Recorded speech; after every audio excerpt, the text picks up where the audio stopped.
bienvenue dans ce nouveau numéro de Un mois, un pays dans lequel on parlera de l'Italie cette fois-ci. On y va. L'Italie est bordée par la mer Méditerranée, mais également par d'autres pays tels que l'Autriche ou encore la Suisse. Le pays en lui-même possède d'ailleurs deux parties très distinctes, le continent principal entre guillemets et la Sicile au sud. Les habitants sont appelés les Italiens, rien de très surprenant en effet. Comme d'habitude, je suis très attaché à vous faire partager les clichés que la majorité d'entre nous ont sur les habitants des différents pays évoqués. Quand on pense aux Italiens, on pense forcément à la moustache, une pizza à la main, un peu comme les Français avec leur baguette de pain et leur verre de vin rouge, mais en effet, très peu d'Italiens se baladent comme ça dans les rues, je vous rassure.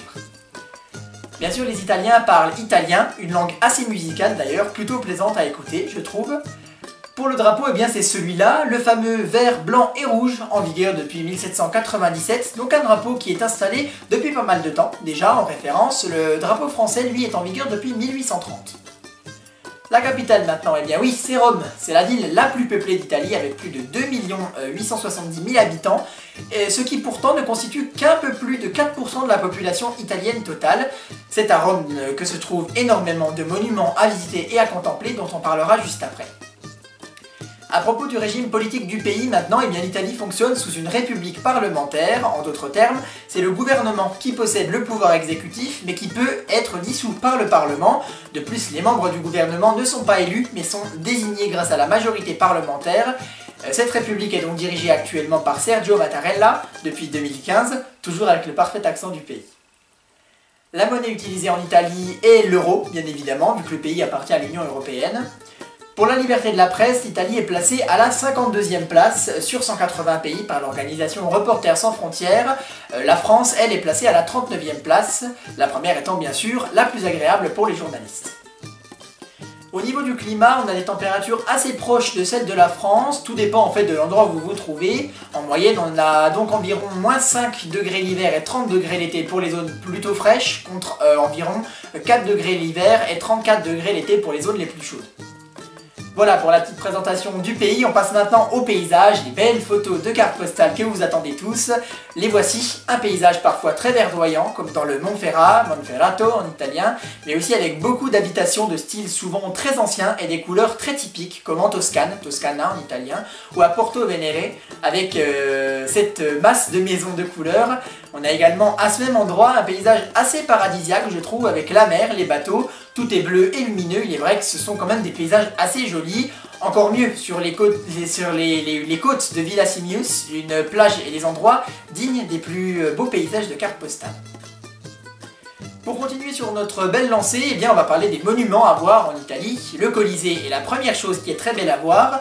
C'est en fait un immense amphithéâtre construit en l'an 72 après Jésus-Christ par les Romains pour accueillir combats d'animaux sauvages et de gladiateurs, mais également tout autre spectacle public. C'est donc un lieu chargé d'histoire qui peut être intéressant de visiter. Il se trouve au centre-ville de Rome. Il y a bien évidemment aussi la tour de Pise qui se trouve en Toscane, c'est le clocher de la cathédrale Notre-Dame de l'Assomption de Pise qui a été édifiée en 1173. Le fait qu'elle soit penchée, bien que cela ait pu susciter plein d'interrogations et de mystères, a une simple et bonne raison, l'affaissement du terrain. En effet, le sol sur lequel fut construite la tour était plus ou moins meuble, ce qui a donc fait pencher la tour dangereusement. Après quelques travaux, la tour s'est redressée quelque peu et donc on la considère maintenant comme stable. Autre lieu, le Forum romain à Rome. Dans la Rome antique, cet endroit était la place principale où se réunissaient les Romains pour les mariages, les cérémonies religieuses, l'organisation des jeux et autres choses. On y trouve d'ailleurs un monument qui ressemble étrangement à notre arc de triomphe. Oui, nous sommes bien en Italie. Pour la petite explication, ces arcs de triomphe sont plus caractéristiques de l'architecture romaine que française. En Italie, en fait, ces monuments servaient à célébrer l'entrée dans les villes d'un haut personnage. Cet arc de triomphe que vous avez vu sur les photos précédentes est encore debout d'ailleurs sur ce fameux forum romain, on l'appelle l'arc de Septime Sévère, avec l'accent français. Autre lieu à voir aussi, le Vésuve, c'est un volcan mesurant 1281 mètres qui se trouve sur la baie de Naples. C'est ce volcan qui est à l'origine des incendies et de la destruction des villes antiques de Pompéi et d'Herculanum, entre autres, donc durant l'Antiquité. Cette éruption et cet ensevelissement a donc permis de conserver ces villes en l'état. Il y a également beaucoup d'autres lieux, comme certaines églises, le musée du Vatican, la chapelle Sixtine et bien d'autres, mais si je devais tout vous énumérer, cette émission durerait plus d'1 quart d'heure. Pour finir sur la géographie, si vous voulez vous rendre en Italie depuis la France, rien d'impossible, sauf si vous le faites à pied. En avion, il vous faut environ 1h40 pour partir de Paris et arriver à Rome. Il faut donc parcourir 1095 km. En voiture, rien d'impossible non plus, quoique cela commence à faire un petit peu long. Il vous faut tout de même 14 heures pour partir de Paris et arriver à Rome, environ 1420 km à parcourir, et à pied, c'est là que ça se complique. Il vous faudrait environ 279 heures pour parcourir la même distance, autant dire qu'il faut prévoir beaucoup d'eau et des bonnes chaussures. Allez, bien on termine sur notre note gourmande en parlant de la nourriture traditionnelle d'Italie. Je crois que je n'ai même pas besoin de vous la présenter. On a bien évidemment la pizza, vous savez tous ce que c'est. Les pâtes, eh bien je n'ai pas besoin de vous l'apprendre non plus. Le café, mais aussi les glaces. Ces 4 choses plutôt bonnes d'ailleurs sont des spécialités typiques de l'Italie et auxquelles on pense tout de suite, bien sûr, lorsque nous parlons de ce pays. Et bien voilà, c'est sur cette partie nourriture que je clôt ce 7e numéro de Un mois un pays. J'espère comme d'habitude qu'il vous aura plu. Des suggestions de pays ou d'amélioration, et bien c'est dans les commentaires que ça se passe. Vous pouvez partager avec moi tout ce que vous voulez, je vous répondrai avec grand plaisir. Je vais maintenant jouer les youtubeurs, n'hésitez pas à mettre un j'aime encourageant si cette émission vous a plu.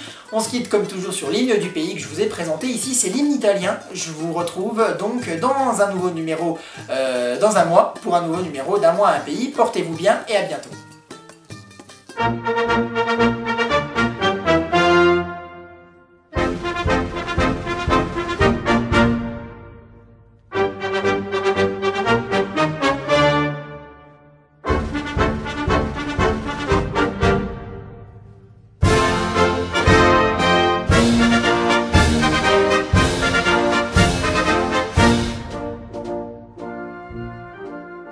Je vous donne rendez-vous dimanche à 18h45 pour Epic Series, le débriefing de la course consacré au Qatar Prix de l'Arc de Triomphe, la finale exceptionnelle du circuit gallo, une course grandiose à ne surtout pas manquer et que vous pourrez suivre en direct dès 14h sur nos sites internet InfoTV et InfoTV Loisirs. À dimanche.